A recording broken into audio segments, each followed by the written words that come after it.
Hello and welcome to the Spooky Chris podcast. My name is Chris Ringler. I am the aforementioned Spooky Chris, and this is my podcast. Welcome.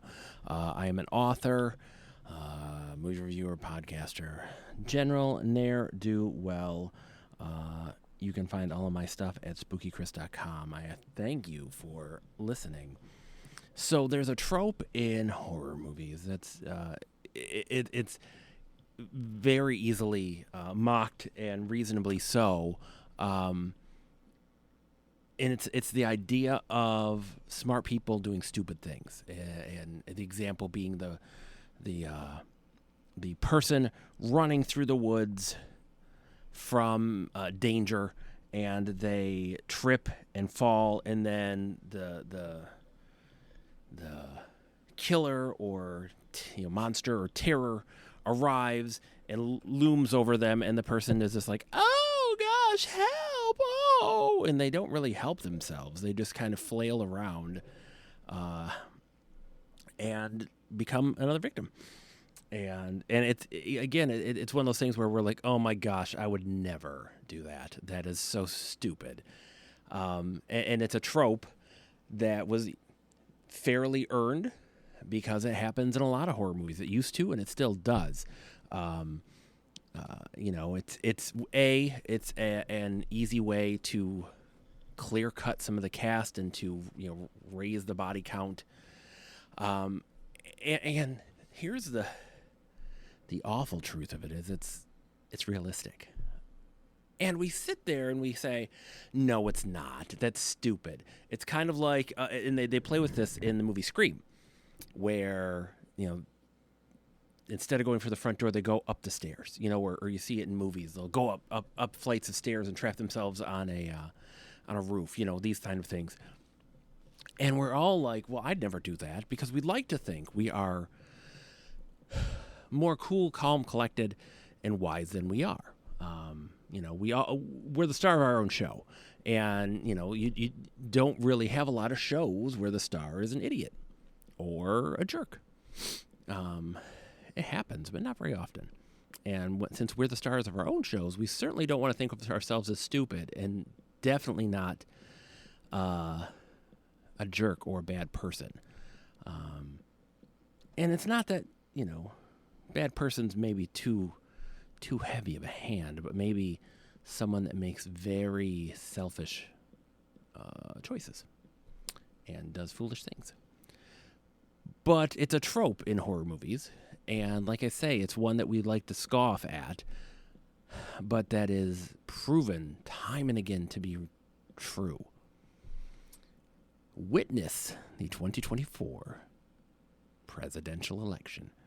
This is not to say, starting this off, that Kamala Harris was going to come in as a savior and change the world and wave her arms and everyone would be debt-free and there'd be no poverty and no strife, and we'd all get along great and there'd be no war. Because that's dumb. And it's not to say that the Democratic Party isn't stuffing their pockets full of money at every turn, because that's just how the politics work, unfortunately, and it always has. It's you make you are serving, but you're always like, somebody's getting you a free meal, somebody's getting you like tickets to a show, they're getting you a discount on something. There's always the fringe benefits, we'll say.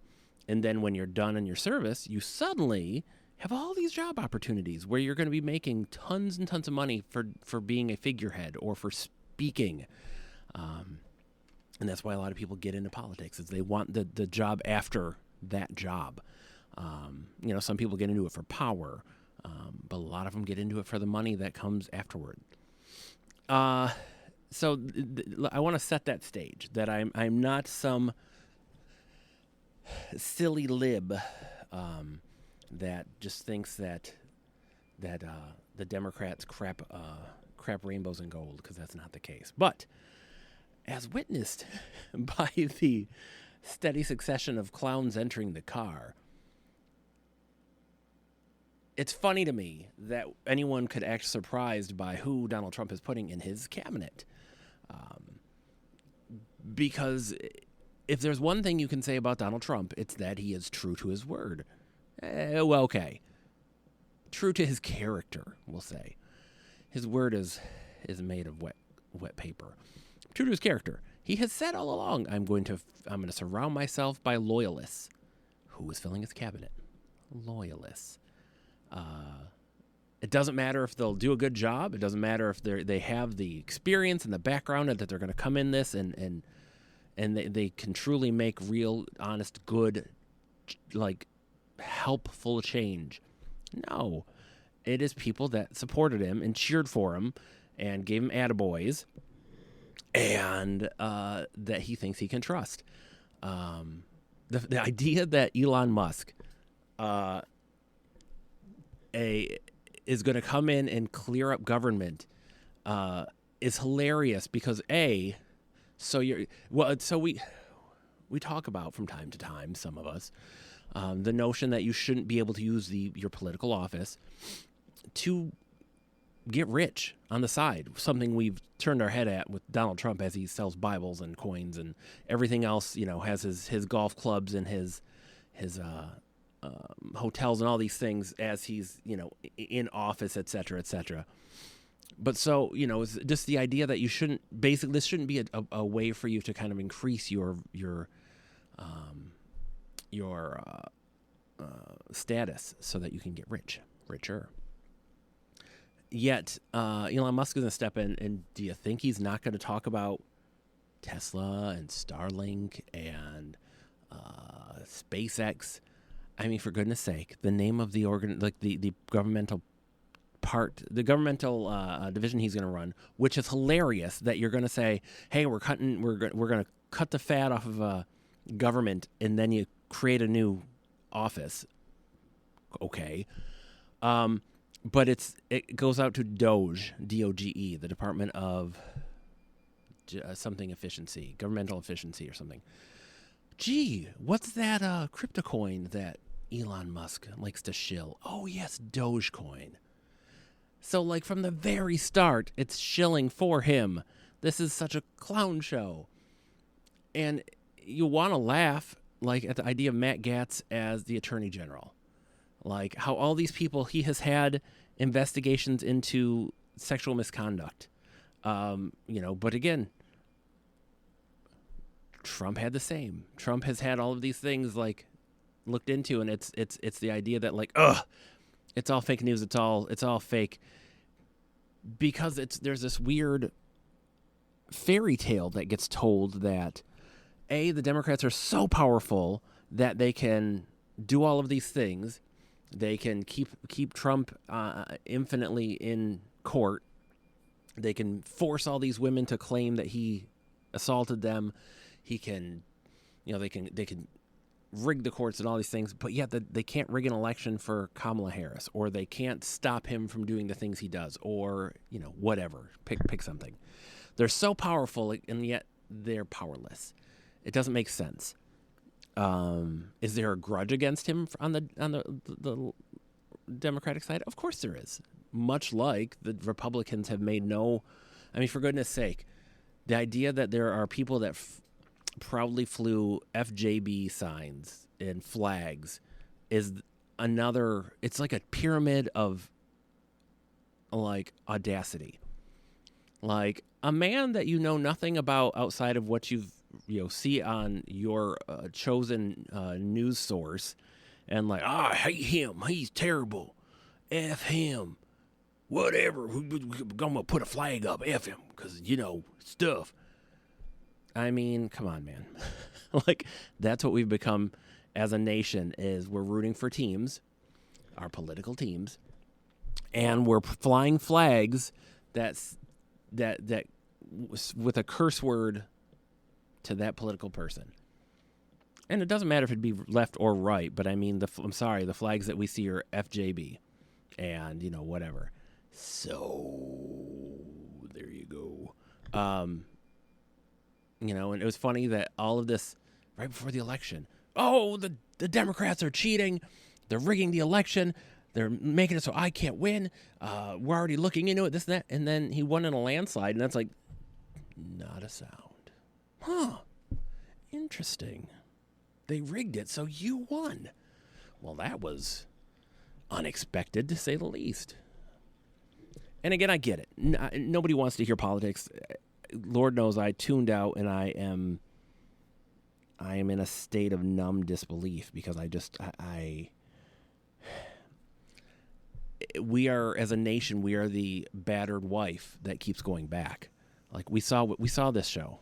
We saw it. We saw how it ended. Like I remember at January 6th, there's no way. At least we know he'll never be reelected. He has slit his own throat. He'll never be reelected. Never. Well, COVID happened, and all basically a bunch of things. COVID happened. Ukraine happened. Israel happened. All these things happened to create a myth about the left and this. And that's the thing that the right has over the left is they have a very easily accepting base that is just desperate. Like they have made their minds up. Liberals and like Democrats are evil. They're quote unquote satanic. They are trying to destroy America. And why? Because I guess I want to take your guns. I don't want you to have them, but the idea logistically we're going to take your guns is fantasy. But hey, you believe what you want to believe. And so they're you can basically just lie to them outright and say they're coming for our guns. They're gonna put all the FEMA camps up and they're gonna get you. And none of this is real. None of it has ever been real. Like the hurricane stuff. Hurricane comes, they send FEMA in to do what FEMA is supposed to do to help. So idiots are like, they're coming for you. They're gonna come and they're gonna do all this stuff and they're gonna they're gonna round you up and then so we have FEMA employees that are trying to help people who are going through perhaps the worst thing that's ever happened in their lives, and they're being threatened because there's some kind of secret government army. Like it's crazy because much like we'd like to think that the person that falls in front of the killer will get up and run or fight back. You'd like to think that we won't fall for stupid lies, but we do. Like the whole, and people have pointed out already, I am clearly not going to tell you anything you haven't heard if you've listened. Like the idea that tariffs will affect the countries and not us. The idea that you can say like, we're going to make you pay more money to send your stuff over here, and then that country is going to be like, go, geez. Gosh, I guess we just have to suck it up and we'll just pay it. No one else on your side will pay anything more because that's not how it works. All you have to do is think about the grocery store right now or going out to eat where all the prices rose because it cost the restaurants and the grocery stores more money to get the goods to serve you. Well, gee, isn't that how it would work with a tariff? Huh. Well, how would punishing them hurt? I don't get it. And again, just filling the cabinet with all of these absolute clowns that have only shown that they're loyal to him, and not that they have any kind of ability to do the job that they're being given. These were once, positions that were very serious because they were in part of the presidency, like they ran the show, and now and I say all this understanding, like it's always been given to like friends and allies and this and that, but like Department was it Secretary of Transportation, Pete Buttigieg, he was put in, did a bang up job because he's a super bright guy who knows what he's doing, well spoken, knows what he's doing. But then you have Trump, and he puts all of these rich friends and the partners of rich friends. For goodness sake, that DeVos was head of the Department of Education is insanity. But they want to destroy education, and which, please explain to me, like I'm 5, as they like to say, how dismantling the Department of Education helps make America great. Well, they're trying to indoctrinate everybody. And I apologize. I shouldn't make it Southern because it's not a Southern thing. They're trying to indoctrinate everyone. There's that better. Like there's that silliness. Like I went through school. Of course, that's what education is: indoctrination. Indoctrination with knowledge. I'm sorry. I hate to tell you this. Slavery happened. Truth bomb. The Holocaust happened. All these things happened. White people aren't innocent. There's blood on our hands. Sorry. We shouldn't all feel good about our race as white people because we haven't been great. Now, you can also say, nobody else has been either. Absolutely true. But the whole focus of white power is this masturbatory, we're so great. Oh, we're the chosen ones. Everyone else is below us. Well, not really. Not really. And it's funny because those are the people that are always with masks on their faces when they go around like throwing up the Heil Hitler and stuff. Because they're very brave in their, showing up at local theater productions of The Diary of Anne Frank, but they don't want to get fired from Costco. So, hey, I get it, man. We all got to work. And it is hard to not get angry at news empires because they are so desperate for and my wife always gnashes her teeth at me, and I get it, and I understand because she was a news person, but then it has become this, like if it bleeds, it leads. And Trump just bleeds news, and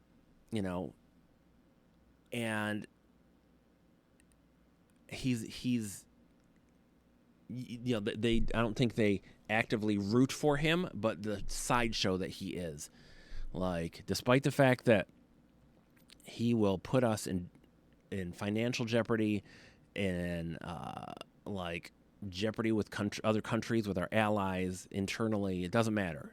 He is a great show. And I hate that is, over and over again, he would get coverage because he is, and it's funny because it's almost like it's like a self-fulfilling prophecy. It's like they kept giving him coverage and they're like, gosh, he is such a dumpster fire. We just can't look away. But the more that they let him speak and the more they gave him airtime and the more they filled the airwaves with his nonsense and his lies, the more people were like, well, yeah, she does. That Kamala isn't going to do this for me, and she is this, and I am afraid of these illegals and blah, blah, blah, blah. And this narrative got built bigger and bigger and bigger. And so, hey, look, and we can't, I can't get, it's easy, and I have to rein it in on who I want to blame, for why he got elected again. But I mean, frankly, the call's coming from inside the house. This is what America wanted. We have become a culture that is self-obsessed, that wants the easy way, that like we love to tell people, you better bootstrap it while we're filming TikToks and doing these social media challenges and all these things to get a little juice to make us feel good, and maybe somebody will see us and they'll want us to be famous. Maybe, who knows? We're not pushing kids into the arts and stuff. We're pushing them to become like influencers, which is just like the most cotton candy of a avenue to take, because literally like that is, you are as popular as your content, and then you're done. And or if your skeletons come out of the closet, like you're done. Like people will turn on you and at the turn of it. And there's people that are desperate to turn on anything and everyone they can see. Like they want to dig up every grave they find of the past, so they can go, look, they made a movie about this and people liked it. Oh my gosh, old people are terrible, and just to kind of show how smart they are and how much that falls into the virtual signaling thing, which it's gross that some of the tropes that wokeism gets banged for aren't untrue, and it's that kind of the virtual signaling of that, like we're gonna pick out movies from this 70s and 80s and this and that, and then we're gonna just flip out about how inappropriate they are nowadays. Well, I mean, of course, it was from a different time. You're not, and it's like you're not telling people anything they don't know. It's just like a lot of us were like, "Oh yeah, okay," but we understood it in the context. But I just really, I don't know, like it. I hate the idea that my kid is going to be 8 when Trump is out of office. Trump and Vance. And I hate that that's, the future she has to look forward to, because I just, he will just, Supreme Court's already a joke, but who knows how much worse it can get. And there's the hubris in all of these older politicians. And it's terrible to say, like, you need to retire and get out of here so we can get someone else in here, because that's not fair. And old people shouldn't have to just, like, older people shouldn't have to just like get out of the way if they still have something to give. But we are in a point where someone like Trump is just desperate to fill the cabinets with everyone that is subservient to him. And he's basically he's putting bubble wrap around himself so that he can do whatever and say whatever he wants, and someone else will pay the freight for him until he's out and scot-free.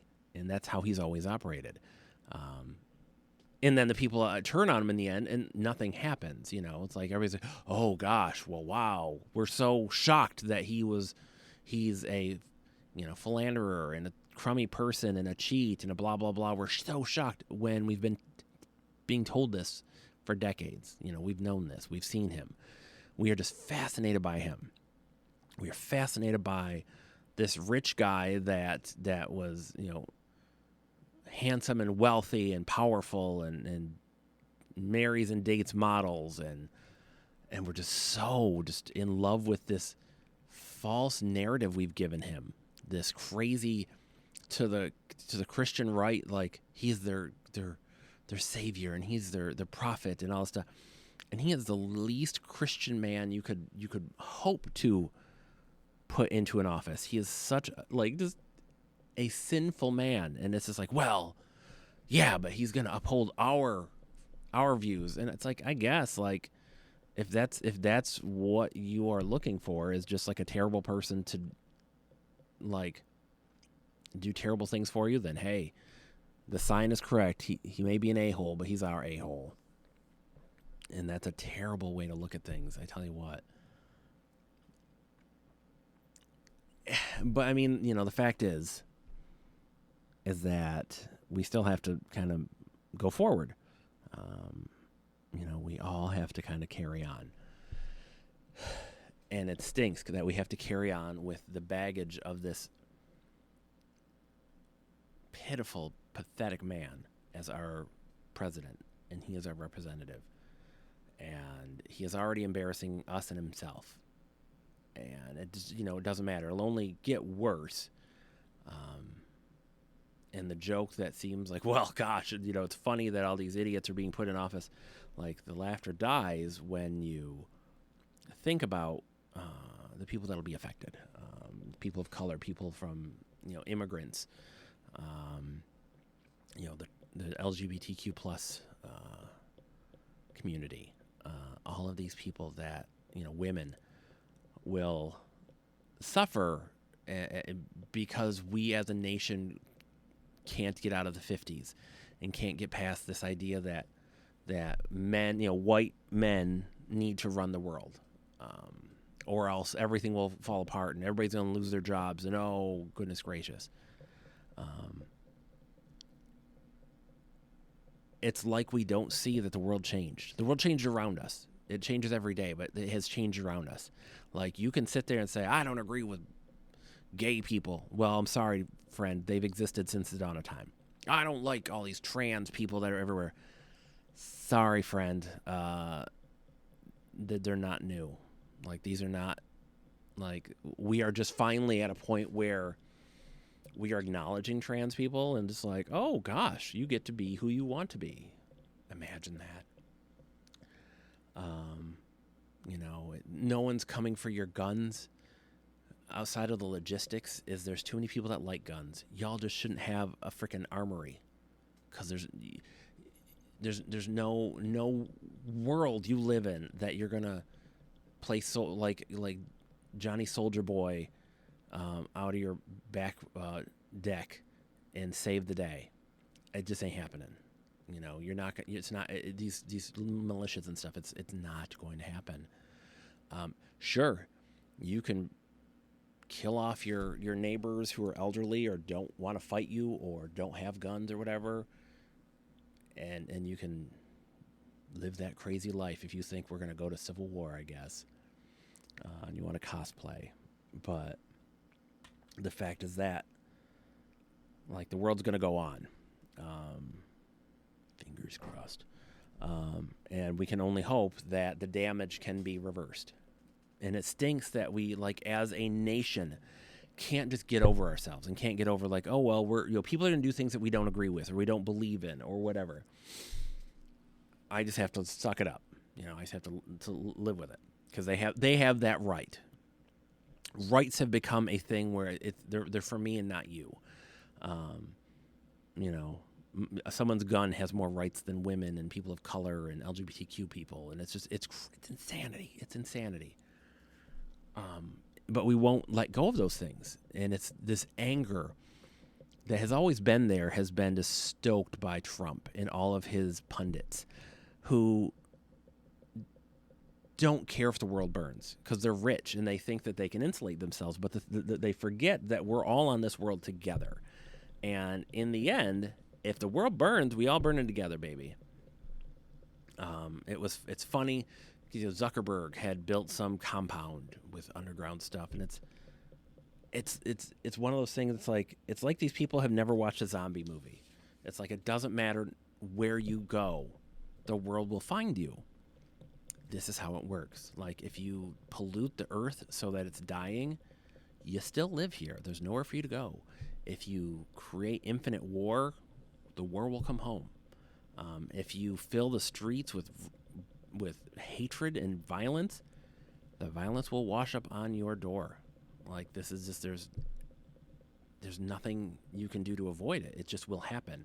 And the rich feel like, whoa, I can insulate myself and I can do this and that. It's like, except that they depend on people to, procure their food and their clothing and their utilities and all of these things that they are dependent on. And they don't see that. And they, I guess they don't care, because a lot of them are just like, psh, burn it when I'll burn it down as I leave the building, kind of a thing. So the rest of us have to kind of come together and just, like, realize that we're not alone. It is extraordinarily lonely right now, because it feels just like, how do we deal with this? How do we? I can't even come to terms with the vastness of the horror of him being reelected. But we go on as people and as a country, and that's all we can do about it, is just keep going on. And we're in this together. Like, we just have to shut out these idiots that are, right now, they're just like, Trump won, woo! But the fact is that he's going to do what he did last time, and he's going to do things. I mean, look at COVID. Like, he downplayed COVID. He acted like it was a cold. He all these things, and thousands died. Now it's the Democratic flu, of course, because now that we're past the worst of it, everybody can kind of like, that was nothing, no big deal. But that's the kind of things that he's responsible for. And as people tell themselves a convenient lie.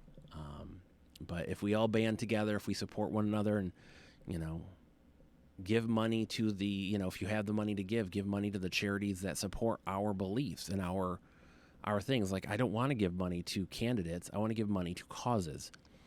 Like, I want to support a cause that's going to stand whether that candidate wins or loses. That's what matters. I don't ever want to say, oh, cut out your family if they have different beliefs and this and that. But I mean, the fact is that we all need to surround ourselves with people that echo the love we put into the world, and that send that love back to us, and that want to see the things in the world that we want to see. And if you have to keep excusing someone's behavior and excusing how someone sees the world and how they act, then they don't serve. They don't deserve to be in your life. I came to look at that a while ago. It was like, if sometimes you have to sit there and go, why is this person in my life? Like, do they bring me happiness? Do they make my life more full? Do they bring me joy? Do they make me a better person? And this is where we're at. But we're in this together. And that's kind of what matters, is no matter what, we're in it together. And we will keep fighting and finding ways to fight. And that's how we do this.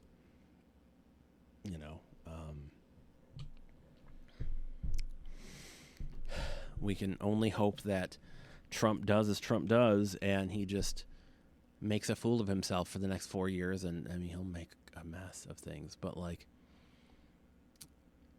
he can't get out of his own way either.